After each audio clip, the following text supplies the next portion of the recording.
अच्छा, अब ये क्वेश्चन है कि ना इसमें एक अलग तरह का कॉन्सेप्ट है। इसमें आपके पास 3 पार्टनर हैं, असद, अली और अहमद, ठीक है?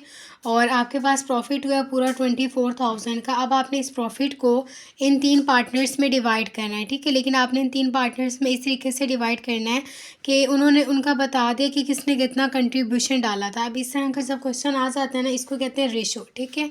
तो उसमें ना आपने सीक्वेंस का ख़्याल रखना होता है, यानी कि सबसे पहले लिखा हुआ है एक्स और यहाँ पे सबसे पहले क्या नाम लिखा हुआ है, असद। तो इसका मतलब है कि उन्होंने असद लिखने के आप असद, अली और अहमद का लफ्ज़ भी लिख सकते हो, लेकिन ये उन्होंने खुद बना के दे दी है स्टेटमेंट, इसलिए आप इसे यूज़ करोगे। तो स्टेटमेंट में सबसे पहला नाम लिखा हुआ है असद और रेशो में सबसे पहले रेशो इस्तेमाल की गई है। वेरिएबल इसके लिए जो इस्तेमाल किया गया है वो एक्स है, ठीक है? और उसके बाद स्टेटमेंट में नाम लिखा गया अली और अली के लिए जो अली के लिए जो सेकंड पे वेरिएबल यूज़ किया गया वो है वाई, ठीक है? आप लिखोगे अली और वो है आपका वाई, यानी कि अली को उन्होंने किससे रिप्रेजेंट किया हुआ है, वाई से। असद को किससे रिप्रेजेंट किया हुआ है, एक्स से। आप बार बार इनका नाम भी यूज़ कर सकते हो। और फिर थर्ड पे लिखा हुआ है अहमद और अहमद के लिए उन्होंने कौन सा वेरिएबल इस्तेमाल किया हुआ है, जेड। अब ये देखो हमें कैसे पता चला किसके लिए कौन सा वेरिएबल इस्तेमाल किया हुआ है। पहले तो आप सीक्वेंस से नाम लिखो, जो भी जिसका नाम लिखा हुआ है। सबसे पहले लिखा हुआ है असद, फिर लिखा हुआ है अली और फिर लिखा हुआ है अहमद, सीक्वेंस से लिख लिए। उसके बाद वेरिएबल में फ़र्स्ट पे हमारे पास क्या है, एक्स। तो फर्स्ट पे नाम क्या, असद का। तो इसका मतलब है एक्स वाला वेरिएबल किसको रिप्रेजेंट कर रहा है, असद को। फिर हमारे पास नेक्स्ट वेरिएबल आ रहा है वाई और नेक्स्ट नेम हमारे पास आ रहा है अली। तो इसका मतलब है वाई वाला वेरिएबल रिप्रेजेंट कर रहा है अली को। और उसके बाद अब ये देखो दोबारा वाई आ रहा है, लेकिन वाई तो हम लिख चुके हैं, वाई रिपीट हो रहा है लेकिन ये दोबारा नहीं आ रहा। तो इसलिए ये तो रिपीटेड है, इसको तो आप इग्नोर कर दोगे क्योंकि यहाँ पे हमने वाई ले लिया है और वाई वो वाला वाई किसको रिप्रेजेंट कर रहा है, अली को।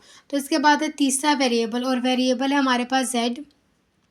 तो ये थर्ड पे है और थर्ड पे हमारे पास नाम कौन सा, अहमद। तो इसका मतलब है ये वाला जेड किसको रिप्रेजेंट कर रहा है, अहमद को। अब उन्होंने आपको रेशो में बताया हुआ है कि जो हमारे पास एक्स वेरिएबल है उसका कितना हिस्सा है, 4। वाई वेरिएबल का कितना हिस्सा है, 5। ये ना मैथ में जो भी चीज़ फर्स्ट पे होती है उसकी फ़र्स्ट वाली अमाउंट होती है, जो सेकंड पे होती है उसकी सेकंड वाली अमाउंट होती है। अब ये वाला फर्स्ट है, एक्स फर्स्ट है और अमाउंट भी इसकी फ़र्स्ट वाली है। ये वाई सेकंड पे लिखा हुआ है, अमाउंट भी इसकी सेकंड वाली है, ठीक है? अब यहाँ पे ये जो वाई है ये फर्स्ट पे लिखा हुआ है, इसकी अमाउंट भी फर्स्ट वाली है।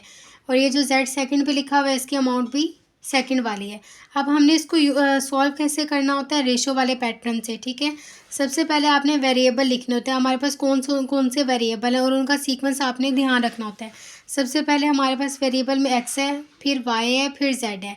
अब ये वाई बेशक 2 दफ़ा रिपीट हो या 10 दफ़ा रिपीट हो, आप इस वेरिएबल को एक दफ़ा ही लिखोगे, एक्स वाई और जेड, सीक्वेंस ही लिख लिया। अब एक्स की अमाउंट उन्होंने हमें बताई हुई है कि जो एक्स है उसकी अमाउंट कितनी बताई हुई है, 4। यहाँ पे आप इसके नीचे लिखोगे 4। उसके बाद वाई जो है उसकी अमाउंट उन्होंने कितनी बताई हुई है, 5। तो यहाँ पे आप लिख दोगे 5। अब ये वाली लाइन आपकी ख़त्म हो गई। अब इसके बाद आपने इसके आगे नंबर्स को नहीं लिखना, नीचे वाली लाइन पर आना है, क्योंकि यहाँ पे एंड का लफ्ज़ आ रहा है ना। तो इसका मतलब है अब आपकी नई स्टेटमेंट स्टार्ट हो रही है, पीछे वाली यानी कि स्टेटमेंट 1 आपकी ख़त्म हो गई है। तो स्टेटमेंट 1 में बस उन्होंने हमें ये बताया था कि एक्स का कंट्रीब्यूशन है 4 और वाई का कंट्रीब्यूशन है 5 और उसके बाद वो स्टेटमेंट ख़त्म होगी। इसलिए जो जेड की वैल्यू लिखी हुई है वो आप यहाँ नहीं लिखोगे क्योंकि वो फर्स्ट स्टेटमेंट का हिस्सा नहीं है, ठीक है? सेकेंड स्टेटमेंट का हिस्सा है। सेकेंड स्टेटमेंट में उन्होंने हमें एक्स से रिलेटेड कोई इन्फॉर्मेशन नहीं दी, बल्कि वाई बताया हुआ है कि वाई आपका है 10। फिर उन्होंने हमें जेड बता दिया कि जेड आपका है 6, ठीक है? ये चीज़ें उन्होंने बताया। वाई फर्स्ट पे लिखा हुआ है, इसकी फ़र्स्ट वाली अमाउंट आपने लेनी है। जेड सेकंड पे लिखा हुआ है, इसके आपने सेकंड वाली अमाउंट लेनी है। अब यहाँ पे हमारे पास सेकंड वाली स्टेटमेंट भी ख़त्म हो गया। अब यहाँ पे बेसिकली फोर्थ स्टेटमेंट ये जो बताया हुआ है ना, y x equal to 4 y equal to 5, ये बेसिकली कंट्रीब्यूशन बताया हुआ है कि जो टोटल प्रॉफिट आपके पास 24,000 है ना, उसमें 4 हिस्से डाले थे एक्स ने, 5 हिस्से डाले थे वाई ने, फिर 5 हिस्से डाले थे फिर 10 हिस्से दोबारा से वाई ने डाले थे और फिर 6 हिस्से डाले थे जेड ने। आपको पता है जो जितना हिस्सा डालता है किसी भी इन्वेस्टमेंट के अंदर उसको उतना ही प्रॉफिट दिया जाता है। अब सबसे ज़्यादा हिस्सा भी इसने डाला क्योंकि पहले इसने 5 हिस्से डाले, फिर इसने 10 हिस्से डाले, 15 हिस्से डाले, तो ऑब्वियसली प्रॉफिट भी ज़्यादा इसको जाना चाहिए। फिर इस बंदे ने 6 हिस्से डाले, इसको इससे थोड़ा कम इसको प्रॉफिट जाएगा और इसका कंट्रीब्यूशन इन्वेस्टमेंट में सबसे कम था, तो जो 24,000 प्रॉफिट आया उसका सबसे कम वाला हिस्सा मिलेगा इसको। तो यहाँ पे देखो ये हमने लिख लिया। अब हमने ना इसको इस तरीके से सॉल्व करना होता है, ये इसका रूल है और आपको ये समझना पड़ेगा। ये वाली वैल्यू इस वैल्यू से मल्टीप्लाई होती है हमेशा। ये ऊपर नीचे वाली वैल्यू जो है, ये वाली वैल्यू इससे मल्टीप्लाई होगी, 4 10 ज़ार 40। इसका आंसर इस तरीके से आएगा कि ये वैल्यू हमेशा इससे मल्टीप्लाई होगी और फिर उसका आंसर हम यहाँ पे लिख देंगे 40, ठीक है। और उसके बाद अब ये जो दो वैल्यूज़ हैं ये आपस में मल्टीप्लाई हो जाएंगी, ये आपस में मल्टीप्लाई हो जाएंगी। 5 को 10 से मल्टीप्लाई कर लो या 10 को 5 से मल्टीप्लाई कर लो, आंसर आ जाएगा आपका 50, ठीक है। इन दोनों को मल्टीप्लाई करने से जो आंसर आएगा वो आप यहाँ पे नीचे लिख दोगे। उसके बाद जैसे 4 को 10 से मल्टीप्लाई किया था, इसी तरीके से आपने क्या करना है, 5 को या इसको ऊपर ले जाओ, 6 को 5 से मल्टीप्लाई कर दो या 5 को 6 से मल्टीप्लाई कर दो और जो आंसर आएगा उसको आप क्या कर दो, नीचे लिख दो। 6 5 से हमारे पास क्या आता है, आई थिंक 6 5 से 30 होता है ना। हाँ 6 5 से हमारे पास क्या होता है, 30। ये रूल है, आपने इसको समझना है। ये देखो 4 को 10 से मल्टीप्लाई किया, जो आंसर आया वो आप नीचे लिख दोगे। फिर ये जो दो वैल्यूज़ हैं इनको आपस में मल्टीप्लाई करना है, जो आंसर आया नीचे लिख दोगे। फिर ये जो दो वैल्यूज़ हैं इनको आपने आपस में मल्टीप्लाई करना है, जो आंसर आएगा आप उसको नीचे लिख दोगे। उसके बाद ना यहाँ पे आपके बुक में एक लिखा हुआ है टॉपिक डिवाइड बाय 10, ठीक है। वो डिवाइड बाय 10 पता है क्यों लिखा हुआ है, वो इसलिए लिखा हुआ है कि आप इसको जितना ज़्यादा सिंप्लीफाई कर लोगे उतना ज़्यादा आपके लिए आसानी होगी। आप इसको किसी भी टेबल पे सिंप्लीफाई कर सकते हो, ठीक है। आप इसको 3 के टेबल पे भी सिंप्लीफाई कर सकते हो, 5 के टेबल पे भी कर सकते हो, 4 के टेबल पे भी कर सकते हो। क्योंकि मैथ में होता है ना कि जितनी वैल्यू हम सिंप्लीफाई करते जाते हैं उतना हमें उससे आगे डील करना आसान रहता है। लेकिन यहाँ से मुझे लगता है कि आप लोग कन्फ्यूज़ हो जाओगे कि हमने 10 पे ही क्यों डिवाइड किया, हमने किसी और टेबल पे क्यों नहीं डिवाइड किया। तो मुझे लगता है कि आप सिंप्लीफाई करने के चक्कर में ना पड़ो, क्योंकि ये वैल्यूज़ इतनी ज़्यादा बड़ी नहीं है कि आपके लिए डील करना इन्हें मुश्किल हो। तो आपने क्या करना है, बस इसको सिंप्लीफाई नहीं करना, ये जो आंसर आ गया बस यही लिखा है। सिंप्लीफाई करना चाहो तो अपनी आसानी के लिए कर सकते हो, लेकिन अगर कंफ्यूज हो रहे हो कि इसी टेबल पे क्यों सिंप्लीफाई किया है तो यहीं से इस क्वेश्चन को सॉल्व करना स्टार्ट कर दो, ठीक है। अब यहाँ पे हमारा पहला स्टेप ये होता है, रेशो वाले क्वेश्चन में पहले हमने ये रेशो की फॉर्म में अमाउंट्स निकाल ली, यानी कि इसका कंट्रीब्यूशन है 40%, इसका कंट्रीब्यूशन है 50%, इसका कंट्रीब्यूशन है 30%। क्योंकि यहाँ से हमें समझ नहीं आ रहा था 4 हिस्से 5 हिस्से 10 हिस्से, इस तरीके से हमने इनकी परसेंटेज निकाले। अब हमने देखना है कि टोटल उसके कितने हिस्से थे। पहले स्टेप में हम इन सारी वैल्यूज़ को ऐड कर देते हैं, 40 + 50 + 30। तो इन सबको आप ऐड कर दोगे तो टोटल वैल्यूज़ आपके पास आ जाएंगी 120। यानी कि जो हमारे पास प्रॉफिट था ना, अच्छा यानी कि इन सारे को ऐड किया तो हमारे पास टोटल हिस्से कितने बन गए, 120। यानी कि 120 हिस्सों में से 40 हिस्से किसके हैं, मिस्टर एक्स के, 50 हिस्से हैं मिस्टर वाई के और 30 हिस्से किसके हैं, इसके जेड के।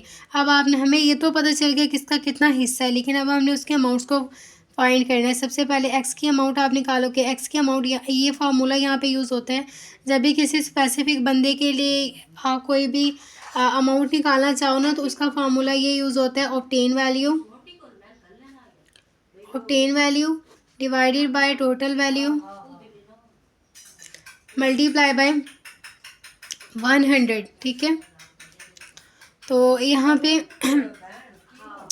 पे ऑब्टेन वैल्यू इसकी क्या है, मिस्टर एक्स जिसका नाम है असद, इसकी ऑब्टेन वैल्यू है 40। टोटल प्रॉफिट हमारे पास क्या है 24,000, मल्टीप्लाई बाय 100 करोगे तो आपके पास इसका असद का हिस्सा आ जाएगा कि असद को हमने 24,000 में से कितने पैसे देने हैं। तो obtain value divided by total value multiply by 100।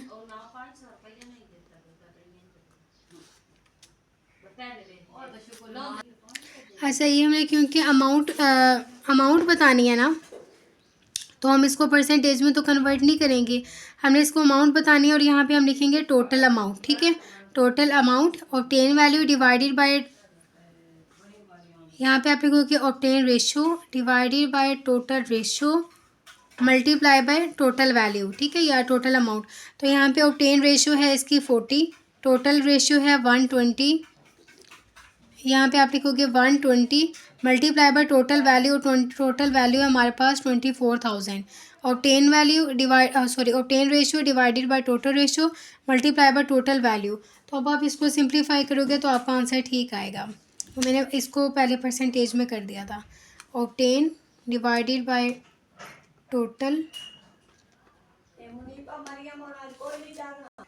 और इसको मल्टीप्लाई कर दिया 24,000 से, ठीक है, जो कि आपके टोटल प्रॉफिट है। तब आंसर क्या आ गया 8,000। अच्छा, यहाँ तक 8,000 आ गया। अब दोबारा अली के लिए क्या करना है, अली की ऑब्टेन वैल्यू क्या है 50, ठीक है, और ऑब्टेन रेशियो है 50। टोटल रेशियो हमने यहाँ पे निकाली है 120 मल्टीप्लाई बाय टोटल अमाउंट 24,000। इसको सॉल्व करोगे तो 10,000। फिर उसके बाद जेड की ऑब्टेन रेशियो है 30, टोटल रेशियो है 120 मल्टीप्लाई बाय टोटल वैल्यू, तो आंसर आएगा 6,000। अब आपने क्या करना है, इसका टोटल लेके देखने क्या है, 24,000 बन रहा है, तो आप इन वैल्यूज़ का टोटल होगा ये 24,000 ही बनेगा। इसका मतलब है कि जो 24,000 आपने प्रॉफिट अर्न किया है उसमें 4 हिस्से थे मिस्टर एक्स के। 4 हिस्सों का मतलब है 40%, और उसकी अमाउंट आपने उसको देनी है 8,000 रुपये। इसी तरीके से आपने क्या करना है, मिस्टर वाई को 10,000 रुपये देने हैं और जेड को आपने 6,000 रुपये देने हैं, और इस तरीके से आपका ये टोटल प्रॉफिट डिस्ट्रीब्यूट हो जाएगा। ये आपकी एग्जाम्पल नंबर कौन सी थी, 8, ठीक है, यूनिट 1 एग्जाम्पल 8।